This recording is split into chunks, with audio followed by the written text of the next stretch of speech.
Well, good morning, everybody. It's Dave coming to you from the office here in the Wyoming house. It is Wednesday morning, October 16th, 2024. About 10 o'clock in the morning.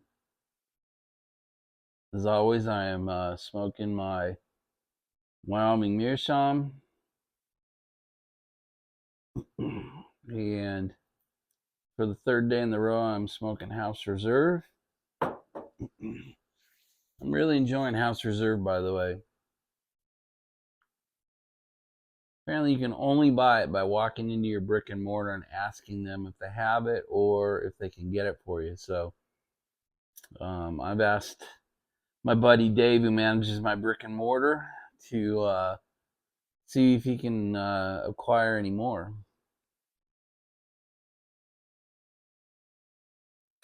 By the way, that ends my tobacco portion of this video.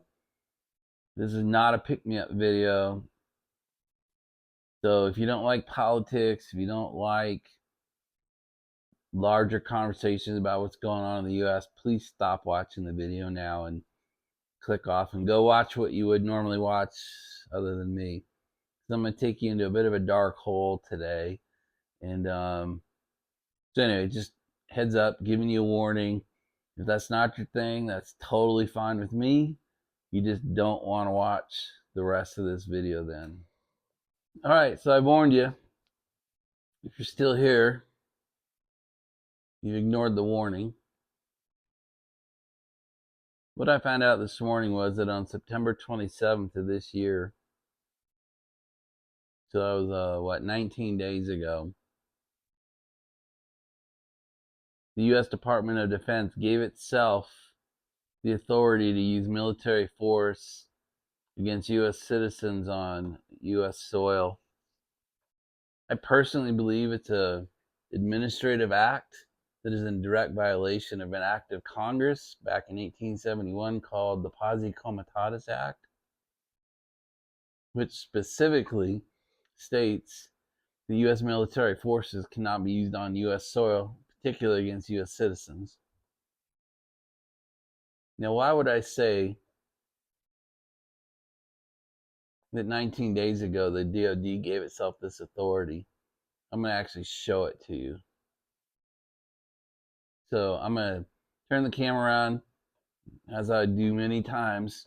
I'm going to show you my screens. I'm actually going to bring up the actual DoD document and scroll down to the page, and I'm going to actually read it to you.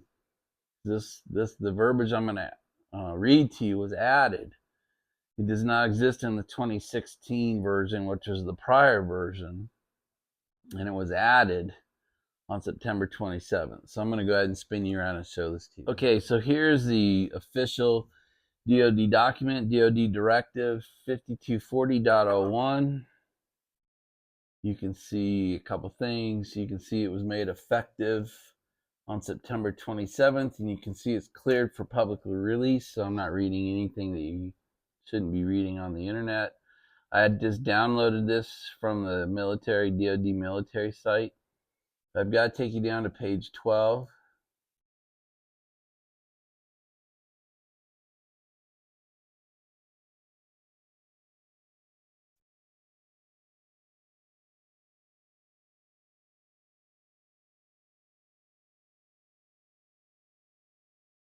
It's actually page 13, it looks like. What I want to read to you, what I'd like you to be aware of, is this paragraph right here.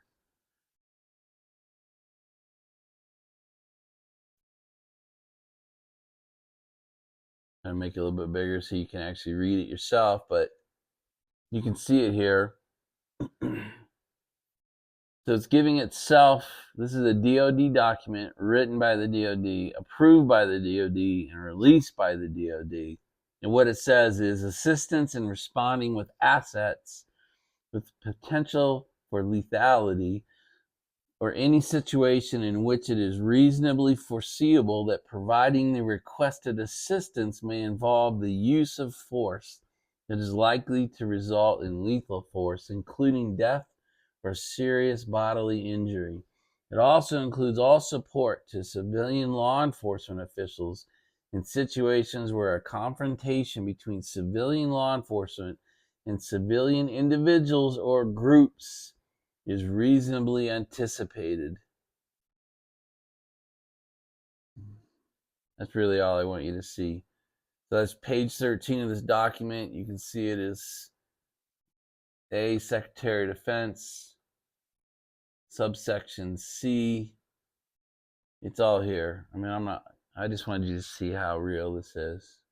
So the rest of this video is just gonna be me talking about my opinions, right? So everyone has them. I'm just gonna express my opinion. And I'm gonna express why this document bothers me so much. So again, the rest of this is not fact. The rest of this is my opinion. That's it. This bothers me for a couple reasons. One is I don't think it's a coincidence that this document was passed. These documents are not easily modified. Take months or a year to modify. I don't think it's a coincidence that this language was added to the DoD Standard Operating Procedure document 39 days before our election. I don't like the fact that the U.S. military can be deployed against U.S. citizens on U.S. soil.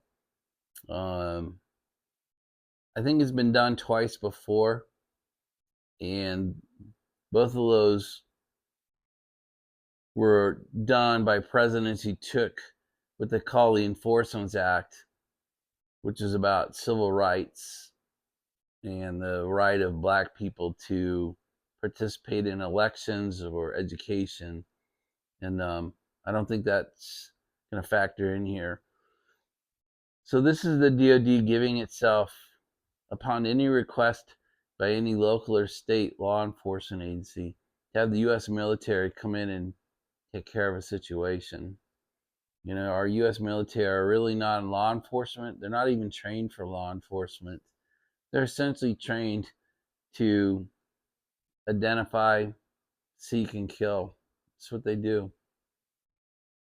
So to have that kind of deployment on U.S. soil against our own citizens, I have a real problem with. The other thing that I think it's doing, I think it's preparing the U.S. federal government, particularly the DoD, for a possible Trump loss in November, and then the possible mass demonstrations that could come from that. I think people, if Trump loses, a lot of people are going to think that it was yet again another stolen election, and there could be real ramifications of that. Maybe not, but I think they're getting ready for another January 6th situation, and they're going to use the military this time. And I think they're actually going to kill people who show up at these demonstrations. I think they're setting us up for the ability to put these demonstrations down so hard and use them as an example that it will disillusion the American public into demonstrating against anything that the U.S. government does.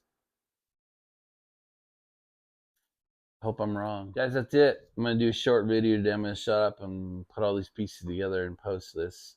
I don't know what this is going to do to my channel. I don't know if they're going to take this video down or give me a strike or take my channel down for it. I hope not. But I wanted you to see what simple edits to documents can do and how quietly this was done and what its possible ramifications could be.